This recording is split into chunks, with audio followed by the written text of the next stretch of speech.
How's it going? This is Sam and Kurt with another episode of the Winning Ways podcast. Today, we're going to talk about some predictions in the upcoming event of the UFC 264 card.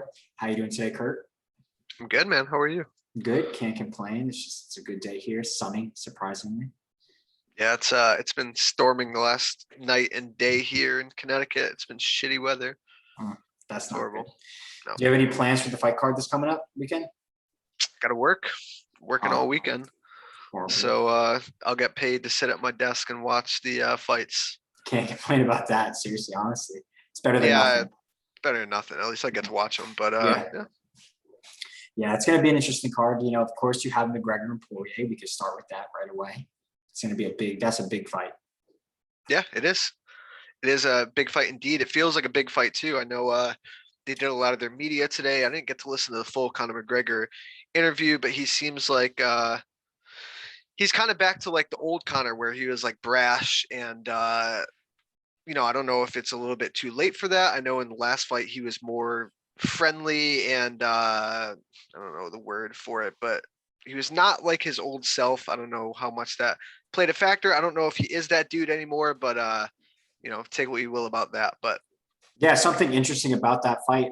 Throughout the whole week, the lines have been moving like crazy. You know, I saw McGregor was a plus 135 at one point. Right now on my bookie, he's currently a minus 110 and Poirier is sitting at a minus 120, which are pretty fair odds. You know, they both beaten each other before. Poirier came out and put the work on Conor this time around. But I will tell you this, Conor, that he keeps emphasizing on the fact that he's going to come in and he's going to have a healthy camp and he's going to be focused the entire time and he's going to give maximum effort.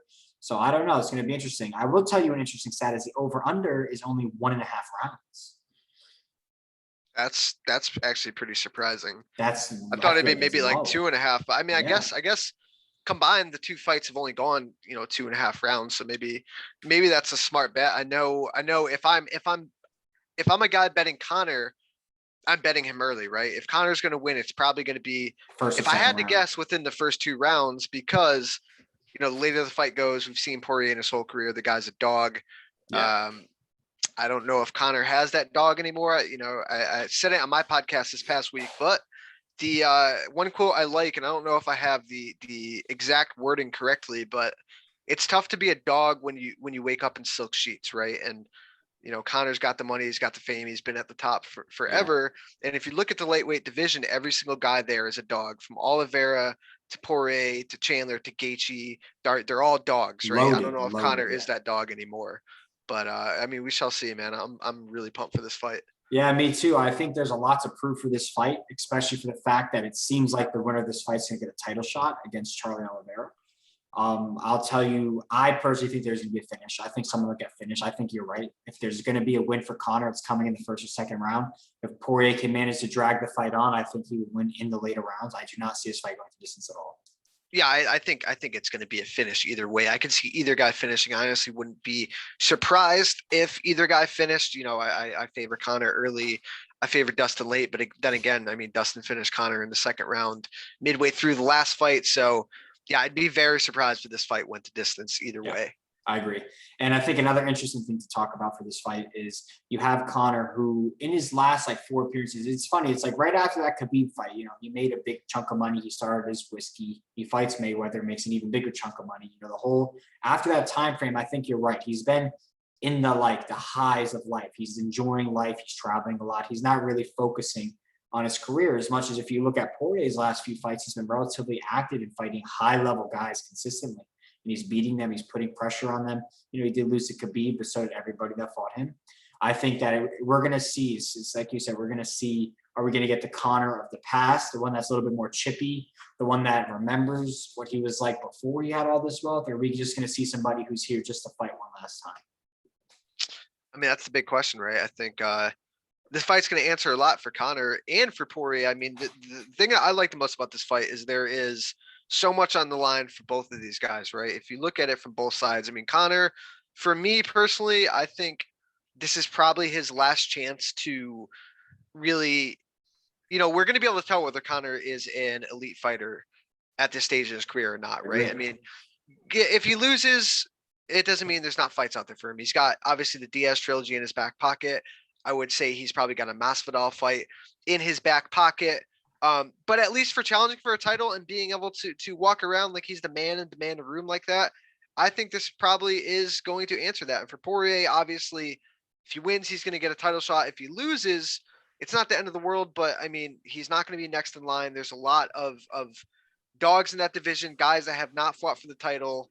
So yeah, I think there's a lot of stakes for both of them. I think that's what makes this fight so special. Yeah, and it's interesting just because of the fact, like you said, with the Conor loss, he's looking at more of like a money fight. You know what I'm saying? He's going to fight a Nate Diaz. He's going to fight a George Masvidal. He's going to fight somebody that's going to bring a huge crowd. But if Poirier loses, he might as well fight the loser of Gaethje and if Gaethje fights Chandler. Like that wouldn't be a bad matchup either. Like that is an interesting matchup as well. There's so many options at the 155 division. It's crazy. There is, but again, Poirier has never held the undisputed title. That's right. And he has, I mean, me personally, if you ask who has a better resume at lightweight, Khabib or Poirier, I'm going to go with Poirier. Honestly, I think he has a better resume at lightweight than Khabib. Obviously, Khabib's a champ. He was undefeated. But if you look at the guys that Poirier has beaten, the guys that Poirier has fought, yes, he's lost before. He's had his ups and downs. But if that guy never wins the undisputed title, he might go down as the best fighter in history to never win the undisputed title. And his resume, whether he wins this fight or not, I think is up there with the best of the best at 155. 100%. And I think this is, if there is a time for him to win the championship bout, this is the best time. This is his best shot. If he beats Conor, I think his best shot is now. He's been a great fighter his last few times. And I'm not taking anything away from Charlie Oliveira. He is an incredible champion. He's very technical and he's fought forever. I mean, he's been a champion. Just a brief period of time, but he's fought for so long in the UFC. People don't understand how young he is. So I feel like he still has a lot of learning to do. And this is Poirier's time to maybe just, take it quickly and go from there. Poirier should be the champ right now. Yeah, I agree. The UFC kind of dropped that ball with that. Yeah, listen, the Conor Poirier rematch should have been for the title, right? Yeah. They were holding on to the hope that Khabib was going to come back. I mean, Poirier should be the champ right now, but you're right. Oliveira is a great champ. I mean, there's a lot of parity in the UFC right now, especially in that division. That title can change hands like a hot potato the next few years without absolutely. So many of those guys can win the title. Yeah, it'll be interesting to see. But that's my thought. Do you have who do you think is going to win that fight though, and why? I've been going back and forth with this, and this might bite me in the ass. I said this a long time ago. I believe it was before after the Eddie Alvarez fight. I saw what Conor did. I said, I don't think I could pick against Conor anymore. Obviously, I'll pick against him against the Diaz brother. I'll never pick against the Diaz brothers. So I picked Nate in both of those fights. But anybody else, I'm picking Conor. I picked Conor against Khabib. I picked Conor in the rematch. And right now, I still think that I still think there's some it factor there. I still think Conor might be that dude. I don't know. Poirier matches up really well against him. Poirier is well-rounded. Poirier is a dog, but for some reason, I'm still leaning towards Conor. I think Conor finishes him in the first or second rounds. Again, if it goes past the second into the third, fourth, and fifth, you got to favor Poirier. But for me, I'm leaning Conor right now. Yeah, I'm taking Conor as well. I don't know what it is because, like you said, resume-wise, Poirier is wiping through that division. He's beaten almost everybody who's everybody in that division.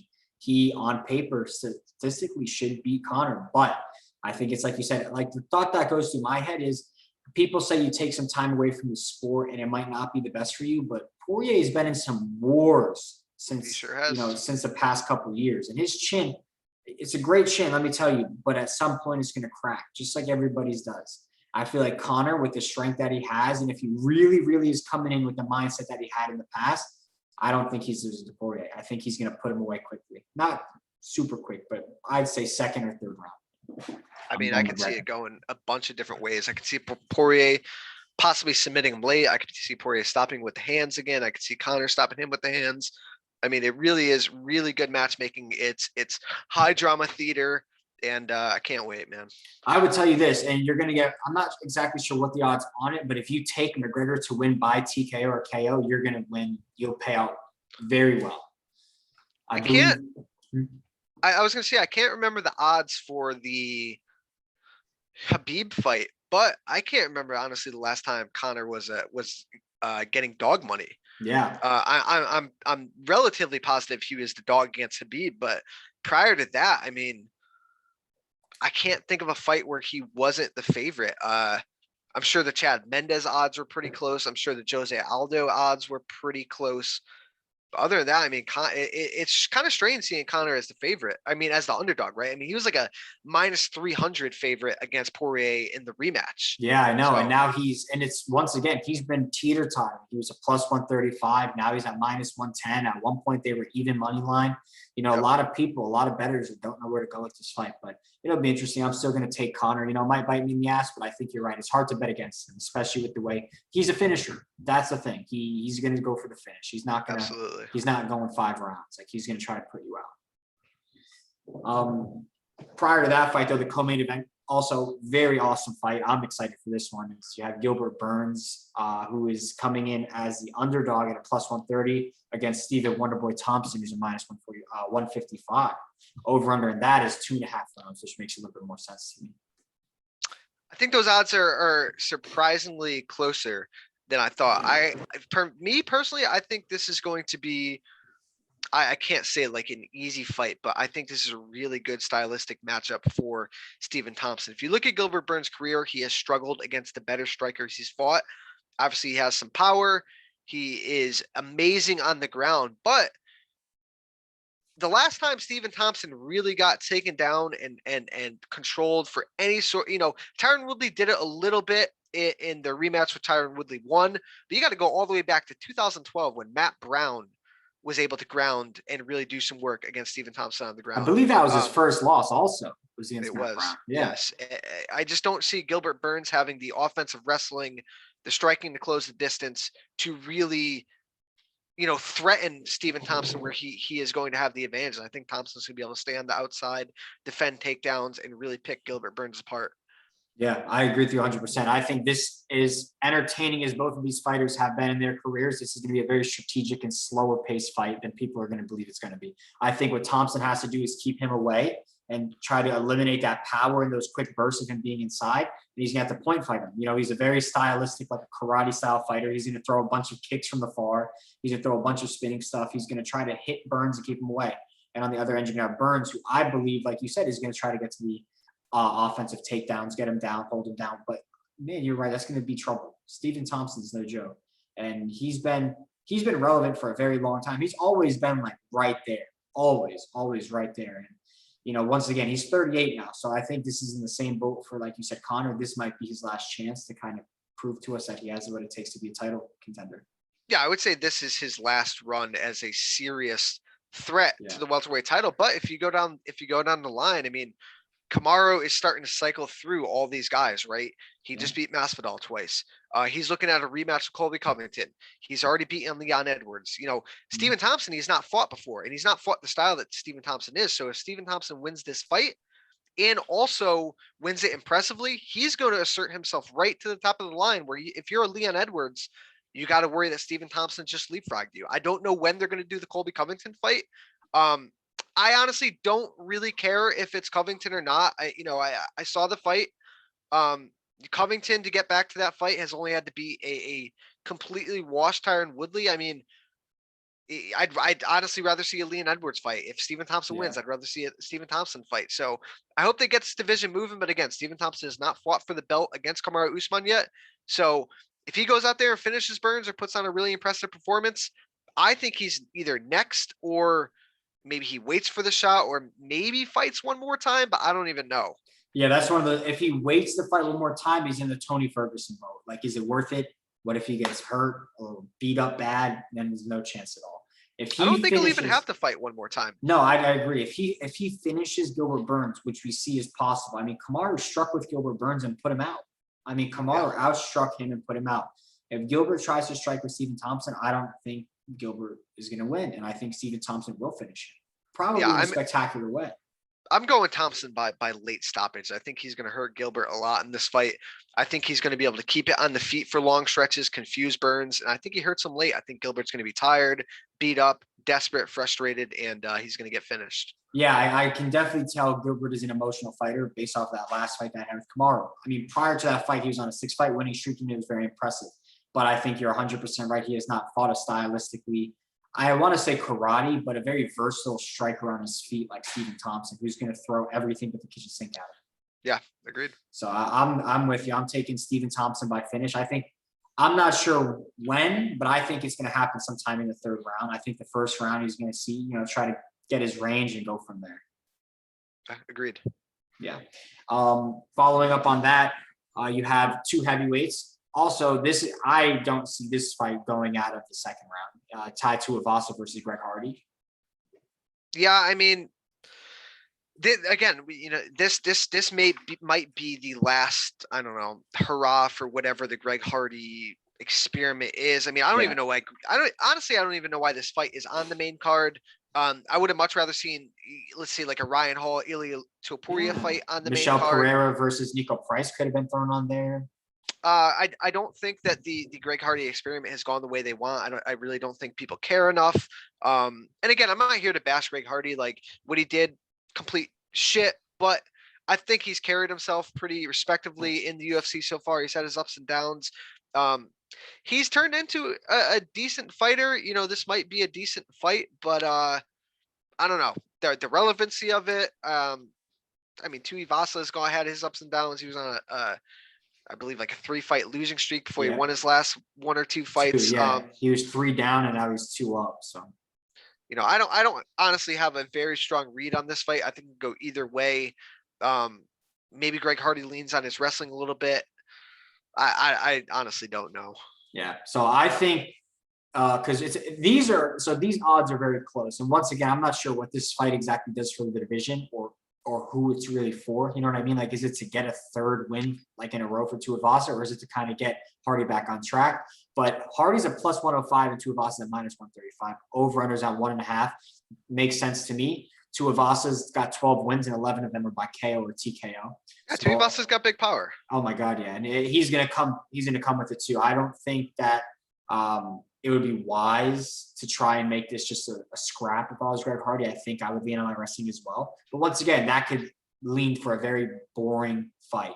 You can make a very boring fight out of something that has potential to be very exciting. Yeah, I mean, if I had to pick, I would go Tai Tuivasa. I like him a lot more. I'd like to see him do a shoey after the fight. That's always fun. But yeah, I'd go Tuivasa by decision. I don't think Greg Hardy's necessarily an easy guy to put away. He did get put away in his last fight against Marcin Tybura, but I mean, he was just dead tired. Tybura was taking him down over and over. I don't really see Tuivasa shooting any takedowns. Yeah, I'm going Tuivasa by decision. Yeah, I agree. I was going to say, I think it's going to be a more so not boring fight, but it's going to be very slow paced to start. I don't think, because I do notice Greg Hardy tends to fight in bursts. He'll kind of pace back, and then he's going to explode, whether it be for a takedown or some overhand right or something, or just like a flurry of punches. And then Tuivasa is a good striker. People don't understand he's a very good striker and he can hit very hard. So I think they're both going to respect that, and they're going to have to wait it out a little bit. And once again, like try to tire him out, see how it goes. But yeah, I think Tuivasa by decision is a good pick. I think if you were to pick Tuivasa by decision, you're looking at you're going to look at dog money. You're looking at plus 300 probably. Yeah, I mean, that's a smart bet. I think a decision either way, if you're betting, is a smart bet. Oh yeah, I don't. Yeah, I was gonna say I don't think either one of them you're gonna get anything. Like if you bet 10, you're gonna win 20 or plus on doing something like that. Yeah. The next fight that I want to talk about personally is you have Sean O'Malley, who was scheduled to fight Smolka, right? Louis Smolka. Yeah. That fight did not happen. So now he has a fighter named Chris Moutinho. Yeah, something. Sorry if I'm butchering your name, man, but it's something. But he's coming up from CFFC, and let me tell you, he has nothing to lose, in my opinion. If I'm him, I'm going out there, and he's, just so you know, by the way, to backtrack, O'Malley's minus 800, probably the biggest favorite on the card. Moutinho's a plus 450. He's got no UFC fights. He's coming in, he's fighting a versatile striker, and you can already bet O'Malley's looking to finish him in a spectacular way, as he does in every fight. So I think if I'm Moutinho, I'm coming in there. I'm making this a scrappy fight, how Marlon Vera did. And if he wins, he sets himself up great in that division and to start, making his name very well known. I mean, it's nice to have Sean O'Malley under your belt. Look what it did for Chito Vera, Yeah, I mean, here's the thing. Everyone online is all butthurt that Chris Moutinho got this opportunity and he got bumped up to this. But if you look at it, like you mentioned, Sean O'Malley is about to fight Louis Smolka. Personally, I think Chris Matinho, Louis Smolka at this point in their careers are probably at the same level. It's not like Sean O'Malley went from fighting a top 10, top 5 dude to now a debuting fighter.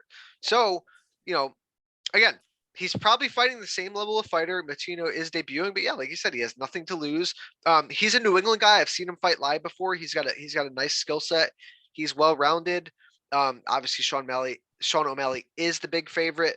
Should be the big favorite, but I don't be surprised if Chris Matino does enough to make it a gritty fight and make Sean O'Malley work.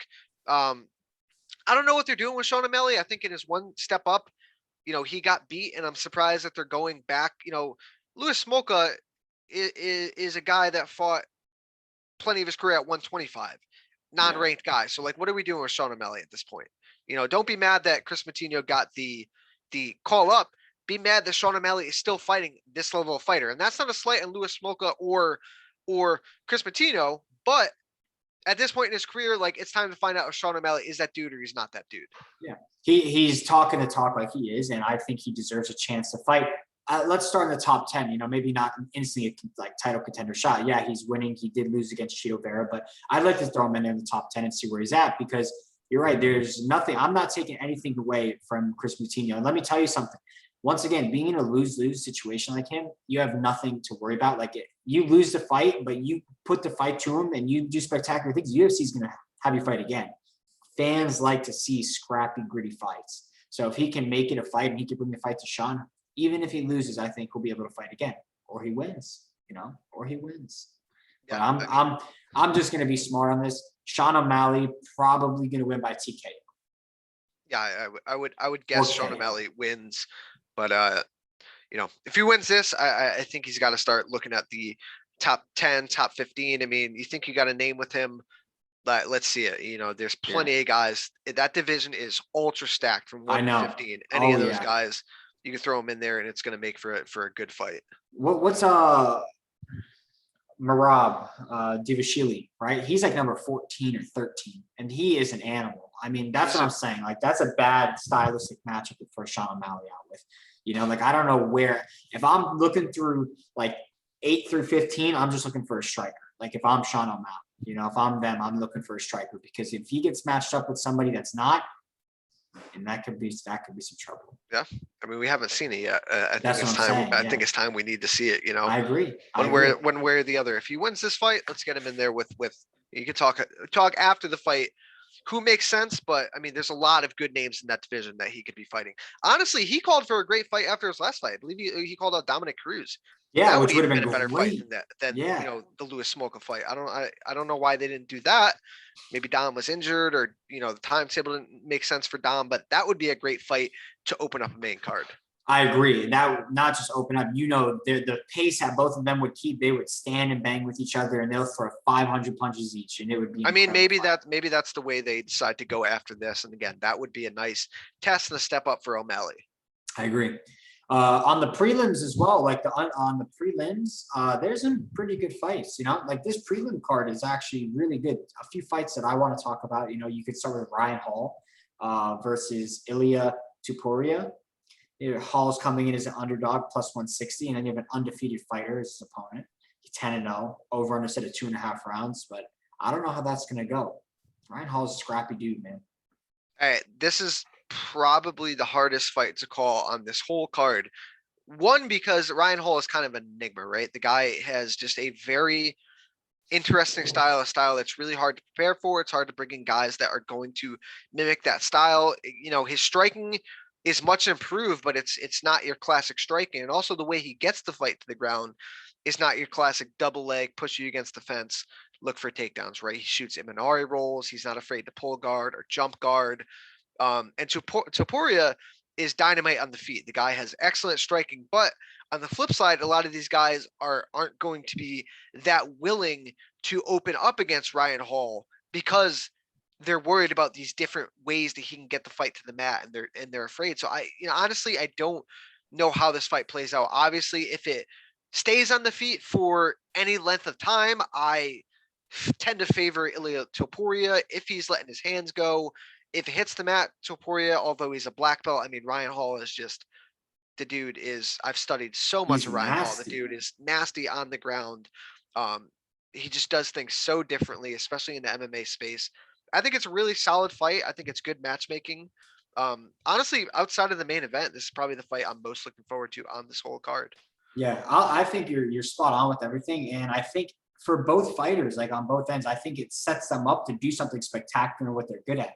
I think it gives Ryan Hall a chance to show that he is the one of the most elite grapplers and a chance to put him away with something once again, like he's going to do some weird type of takedown or pull guard and submit him.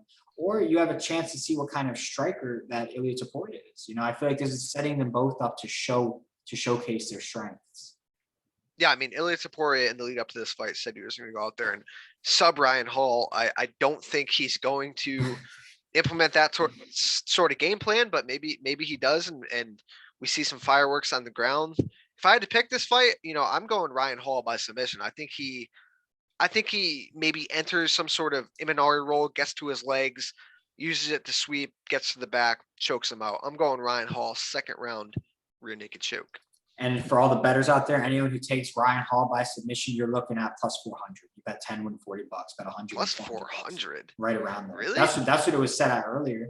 Yeah, when I did this stuff earlier, that's what it was. It might be less now. No, I believe yeah. you. I'm just saying, I think if there's any path of victory for Ryan Hall, it's going to be probably submission. I mean, maybe he can win a decision just by doing some weird stuff, controlling the fight on the feet, getting takedowns when he can. But I think the Ryan Hall submission is his best bet. Yeah, well, you got to remember, he's coming in as a dog. He starts off at a plus 160 just to win flat out. So to get a specific win, you're already shooting him up a few hundred, just depending on. It's a very, very tough fight to call. Yeah, I agree. That's what makes it so difficult. That's why I wanted to touch on it, just because you have two fighters who, once again, like they're both. I think this fight, the winner of this fight, is setting themselves up for a top 15 shot. I think they're both right there, like both of them. They just need one more impressive victory, and I think the stylistic matchup gives both of them a chance to do so. Yeah.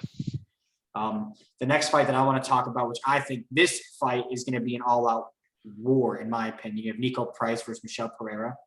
Price is coming in at plus 150, and Pereira is set at a minus 180. Over under set at 1.5 rounds, rightfully so. There's a good chance someone's getting put away. Yeah, there is a great chance someone's getting put away. I know Michel Pereira has tried to fight a little bit more. How do I want to put this? Uncaged, like a little bit more caged as opposed to the uncaged craziness that he's shown throughout his career. But Nico Price is not the dude that's going to let him do that. Nico Price himself fights like an absolute madman. He's going to bring it out of Pereira. I mean, this fight is going to be absolute savagery, gas station hot dog, just complete just madness. Fill your gut up with it because it's going to be a banger. Yeah, there's going to be blood. Someone's probably going to get knocked out. I mean, look, Nico Price, talking about somebody like you said who's not going to let him fight poised. One of the only fighters that I know that's finished somebody, TKO'd somebody while they're on top of him. You know, like he's on his back and TKO'd somebody while they're on top of him. So this guy's going to come and bring the fight. And he's exciting. They're both lengthy fighters. They're both strong. They're both hard hitters. And I think neither one of them is going to want to give that up. So they're both going to stand there until someone goes down. Yeah, it's going to be a war, man. Again, this is honestly, his card top to bottom is really well matched. This is another fight that just makes sense. These guys are just all action. It's going to be great, man. Yeah, and I know Michel Pereira. He's a lot of people are looking at him like he's the winner, but this one also could bite me in the ass. But I'm taking Nico Price by TKO. Oh, I'm taking Nico Price as well. I really do like Nico Price in this fight. Yeah. I think it's going to be Nico Price by TKO in the third round. I mean, that makes sense. That's what I'm going with. Pereira's gas in the past, so yeah. He's a big fight. He's big for his weight class. I'll be honest. He's a big fighter. And sometimes, if you want to stand there and strike like that, like his shoulders might only have so much endurance and his hands might just slowly fade down. Absolutely. Yeah, he could be in trouble. But I'm going Nico Price, third round TKO. The other fight, this is I guess you call the main event of the prelims. You have Carlos Condit. Yeah, Carlos Condit's fighting. I'm happy to see him fight. It's nice to see him on the card. I'm happy to see him on the card and actually winning. He went through that stretch where he was not winning. He lost a bunch in a row. But again, I mean, he was fighting the best that the division had to offer. The dude's only fought studs in his career, but he's looked really good in his last couple of fights. That win he had over Matt Brown in the last fight, especially how Matt Brown looked in his most recent fight. I mean, that's an impressive win. Condit leaned on his offensive wrestling and grappling a lot more, and I think he would be wise to do this in this fight because Max Griffin is getting better with age. He himself is on a 2-fight win streak, both finishes. The guy has a lot of power. I just think Condit is the craftier fighter. I think he's got more ways to win, more ways to slow down the fight. I don't think he would be wise to go out there and just stand and trade with Max Griffin. I do think he'd be wise to use his wrestling and use his grappling a little bit more. But I mean, we shall see, man. Carlos Condit's one of those just OG warriors. Yeah, and I'm telling you, this is a card where I'm picking a lot of the dogs to win. I think minus Sean O'Malley, I think I've taken just about almost every dog. Just kidding. Not every dog, but the ones we talked about. Carlos Condit starting off at a plus 160. So yeah. Him starting off at plus 160, and then they're giving, which really, I mean, that's, look, Max Griffin, like you said, he's coming off of 2 wins, and he's getting better with age, like you're saying. He's a minus 200. Over under set at 2.5 rounds. I think stylistically, this fight is favoring Condit. I think he's going to rely on his wrestling. Once again, it's going to be how well does his chin hold up? How well is he going to be able to take some shots to get him to the floor? But I think that I'm going to take Condit to win by decision. Yeah, I'm going Condit as well. I think this Condit is the craftier guy. I think he has more ways to win. I think he will lean on his wrestling and his grappling. And then the striking will be there. If he's got Max Griffin guessing, Max Griffin's not going to be unloading as much. He's going to be fearful of takedowns. Maybe Carlos opens up more on the feet. I'm going Condit as well. I like Condit at the plus odds. I like him by decision as well. Yeah, 100%. Now, another couple of things I want to talk about, not related to this card necessarily, is there's some rumors about who Nick Diaz is going to be fighting on his first fight back. Have you seen anything about that? Yeah, I saw that they are trying to make a Robbie Lawler fight. I mean, I've been campaigning for that or Matt Brown for the last, couple months. But again, I'm not gonna get too hyped on it until I actually see them in the cage. It's been a long time since Nick has fought. I'm optimistic that is the fight and the route they want to go. I was a little bit worried that they'd be putting Nick in there with just some young stud that he has no business being in there with. I think Robbie Lawler, if it happens, is the absolute perfect match to make. I do hope it happens, but again, cautiously optimistic. Yeah, exactly. I don't want to get too excited. Like I kind of want to jump out of my seat and be happy, but I know at any second there's a reason. He hasn't fought in a very long time, so we don't know. But I'm gonna hope that it does happen, because if it does happen, that, oh my goodness, they said that they wanted to make that a whole main event fight. So I could only imagine they're looking to stack that card in September, whatever that card is. I think from what I heard, that would be the co-main event to Volkanovski and Ortega. Yeah, they're gonna stack that card if they're doing that. I mean, I think they should give Nick the Nate treatment and make it a 5-round co-main. Why not? That'll favor him out. That'll favor him even more. Especially, look, Robbie Lawler. Talking about a guy who packs some muscle on him. If you want to beat Robbie Lawler, you're gonna have to tire him out, because that first and second round, and he almost killed Ben Askren. He did. Yeah, I mean, it makes total sense, man. Robbie's probably on the downside of his career. The dude's been fighting forever. I agree. Nick obviously hasn't fought in many years. You have no idea where his head's at. I just think it makes a ton of sense, and I really do hope it happens. I think it'd be awesome as a co-main. I think it would boost the shit out of that card, because I think, the Diaz brothers, I mean, they have that cult following, right? Everybody loves the Diaz brothers. They're, they're the anti-hero that everybody loves, right? I think it makes a ton of sense to put it as a co-main event for a big pay-per-view card. Yeah, everything about it makes so much sense. Yeah, I hope it happens. I'm hoping that these rumors come true. Like you said, I'm very optimistic about it, but you got to be careful. But if it does happen, I mean, you're looking at an awesome fight. I do not think that their old age is going to stop them from throwing everything they have at each other. Yeah. I don't think Nick Diaz is going to slow down any more now than he did 10 years ago. We'll see, right? Yeah, I guess so. Is there anything else you want to touch on?